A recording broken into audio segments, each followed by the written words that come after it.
Hi guys, and welcome to another video on this channel.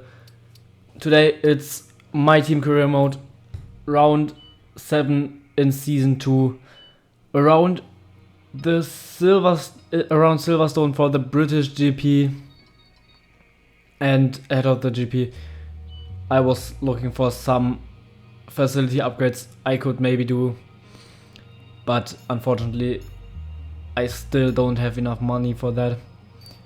But we can do some car upgrades with 3000 R&D points, and I decided to do a minor tire wear upgrade, which will unfortunately come in after the French GP, before the Hungarian GP, so we have to wait 2 more races. And then for the major fuel efficiency upgrade, we even need to wait 3 more races, as we have 3 races in 3 weeks now. And then after that it will come in, so hopefully we will have it before Spa, which Spa will actually be the 4th race in 4 weeks. So yeah, it's a pretty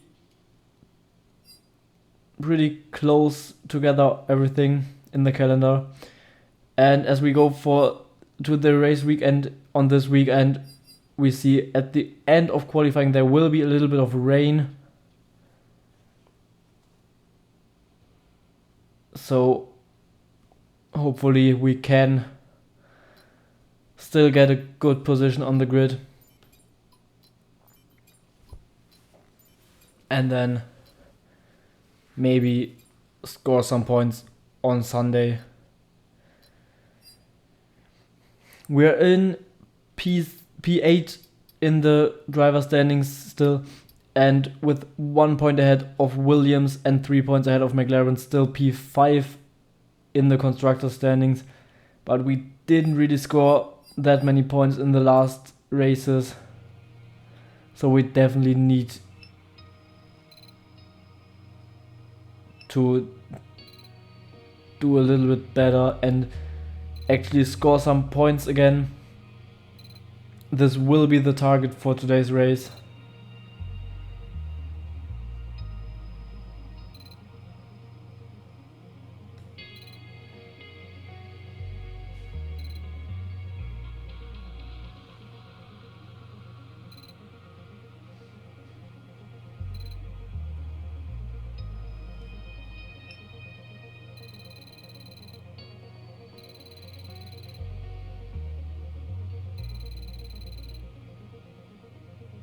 And after we skipped through qualifying as usual, we went, after we skipped through practice as usual, we go to qualifying. Our first lap is a 28.9, which puts us in P13, and we have to go again to go through to Q2. And we start our lap pretty much between an Alpine and a Red Bull.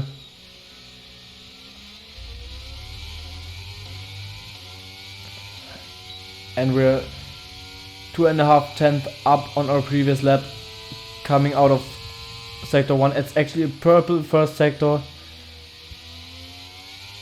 And then the Red Bull, it was Checo Perez, just decided to go down our inside and ruin our qualifying lap. And then actually I didn't see the Alfa Romeo, and when I saw him I wanted to give him some space, but I almost crashed into him. So now we have to go with a damaged floor. We're in P16. Paris is in P14, so that's not good for him, and we lose the rear, and we are out. Actually, Paris got through by 2 tenths, we are out by 2 tenths, so that's exactly the reason why I let every AI through in Jeddah where my lap got invalidated because I went off track on the outlap to let everyone through. So yeah, I don't really know what to do. And yeah, I decided to take some new engines after this bad qualifying, so I can start 4 places further back with new engines.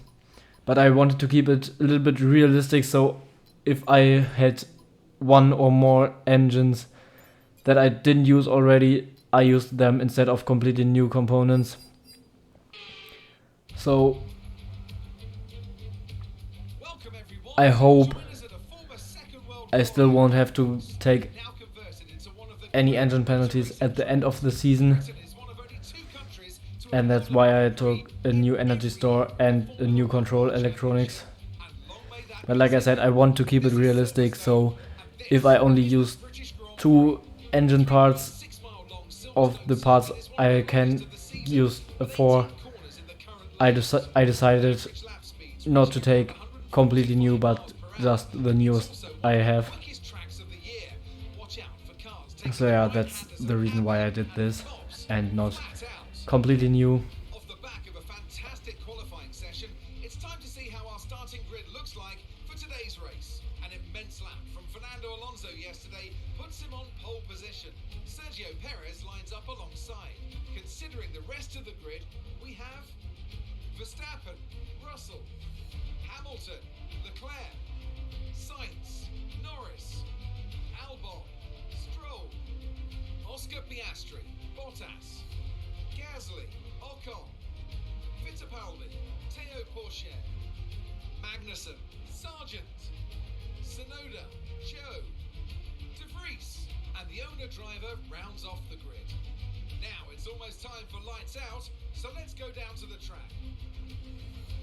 Anthony Davidson joins me once again in the commentary box, and it's fantastic to have you with us here, but I'm curious, as a man with experience out on the track, how do you stop those pre-race nerves from becoming overwhelming when you're lining up on the grid? Well, I imagine they'll be starting to feel the adrenaline as they anticipate the run down into turn 1, a bit like preparing to go into battle. The unknown situation will bring nerves, but that's a good thing. It'll keep them focused on the moment and on their surroundings as we build towards the start of the Grand Prix. So we go to the grid now, and it's like always soft to medium or medium to hard.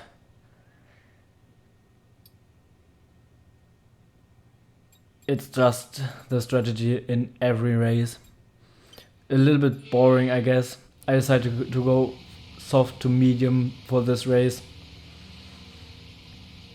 but it's just boring, I think. That is kind of the reason why I did the 100% races, because for some reason you have actually 2 stoppers most of the races, but with 50% races, I mean, the tire wear should be doubled, I guess, but for some reason you can still do 1 stoppers. It takes the tactical and the strategic thinking out of the race a little bit, but yeah, it was what it is. And then into turn 1, actually we go down the inside of Joe, but I didn't fully commit, so he got ahead of us again. And then into turn 3, I got caught up on the curb and lost the 2 places to De Vries and Sargent again. Through turn 5, round the outside of Joe, so we're in P21 now. And I thought about making a move on De Vries, but I decided not to do it. And then we get so close through Le Fil, but then on the straight we lose out a little bit again, and then through corps for the first time, a little bit wide, but not too bad. Didn't get a track limit warning, although I was off track.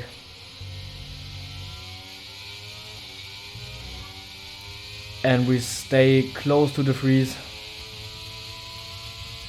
And we get even closer on the straight. Thought about making a move into Stowe again, but I decided to back off again, and then into the chicane. I dive down the inside of the freeze and make it P20. But now I have to close a 1 second gap to Sargent to make the next overtake. And then at the end of lap 2, we got the gap closed.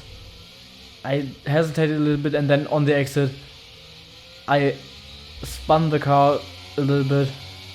It was not a complete spin, but it lost us 2 positions again. So now we're in last again, and we have to overtake Joe and De Vries again.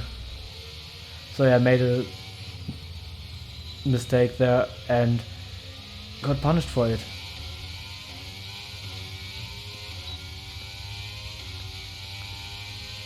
So now on the Wellington straight, we get close to Joe again. Fortunately, we didn't have a big gap to him, but it's still annoying that we have to overtake 2 cars again who we already overtook. And then into Cops we get really close. We get a good run through Cops, and I maybe could have made a move into Maggots and Baggots, but I didn't want to lose time, because in this 4 corners we would have lost much time going side by side. And then on the hanger straight, I actually went a little bit deep into Stowe, but I stayed ahead of the freeze. I wanted to make a move on Joe as well, but he was a little bit too far ahead.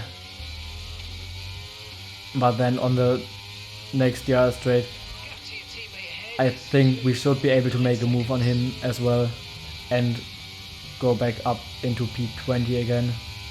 But then we're gonna have to close the gap. And I actually thought about overtaking Joe into turn 3, but then I decided to wait for the DRS and not make any stupid dives and just look at the overspeed we have.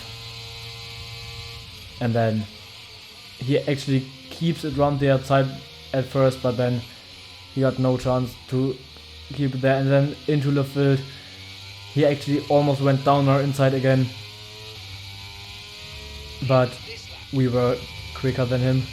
And then onto lap 10 we get a stupid track limit warning. I don't think I was even off track, but then there through Cops I was off track at the exit, got caught up on the curb and spun the car. And I actually wanted to undercut Sargent and Poucher at the end of this lap. So yeah, I have pretty much pretty high tire wear, so I decided to go on the hards just in like Bahrain, because there's no point in trying to get to the end of the race on mediums with this rate of tire wear. So I pit at the end of lap 10, went to the hard tires, and we just lost so much time again because of the spin. We were right behind Sargent and Poucher, and I just wanted to make the undercut.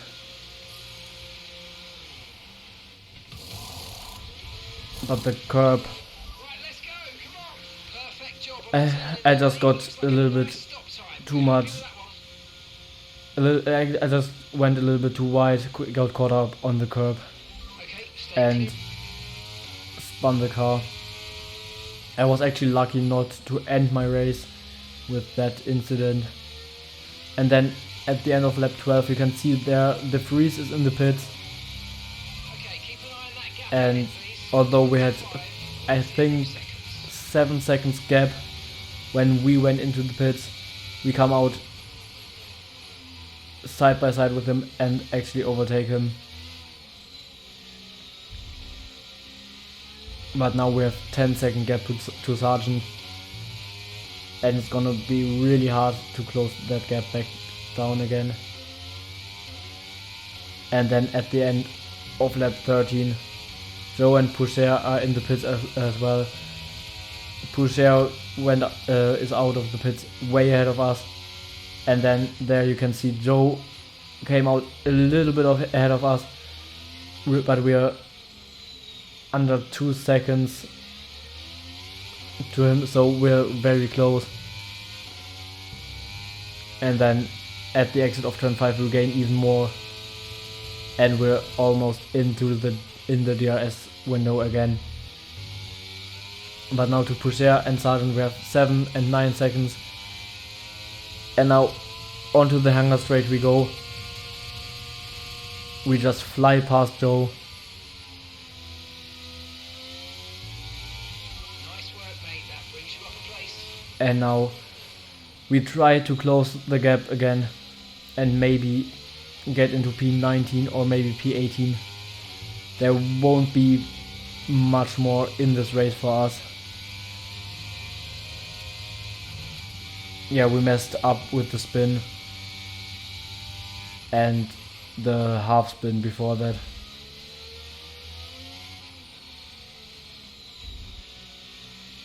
So yeah, in the last episode I was complaining about DNFing out of races or losing time or qualifying because of AI or just game bugs.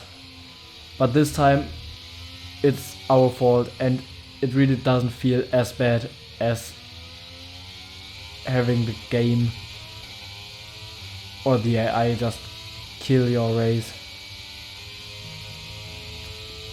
And now we try to go for a move on Joe into Cobb's corner after we actually lost the place out of turn 4 because we had a moment of oversteer again. And then into lap 17 we went wide through turn 1, and then into turn 4 we get the car understeers off the track, and we lose 2 places to Joe and De Vries, and both of them get the DRS, so they're ahead and get DRS, so that's creating a little bit of a gap. We managed to stay in the DRS, and we should be able to close the gap back down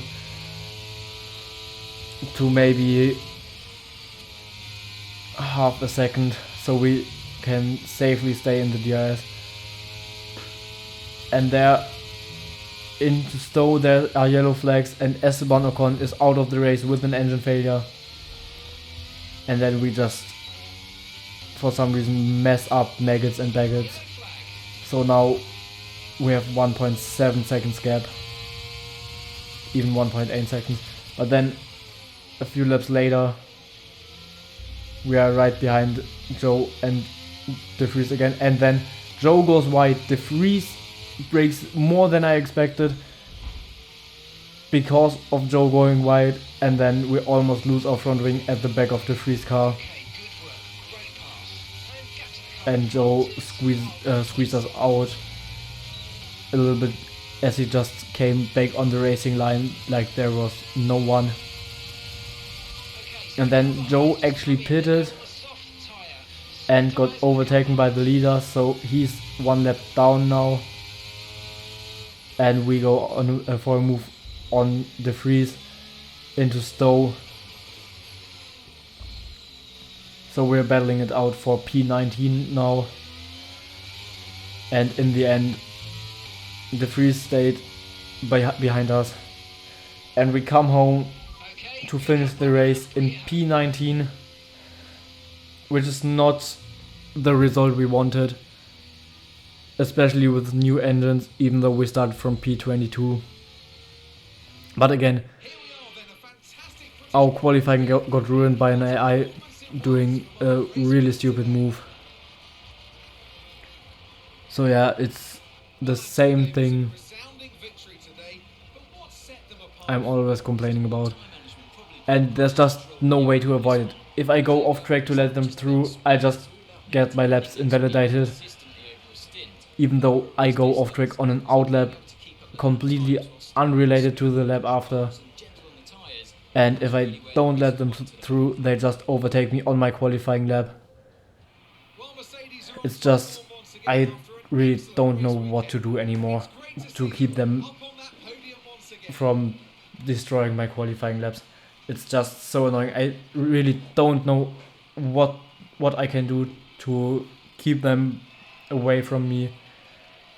It's just, I don't know, it's just so stupid.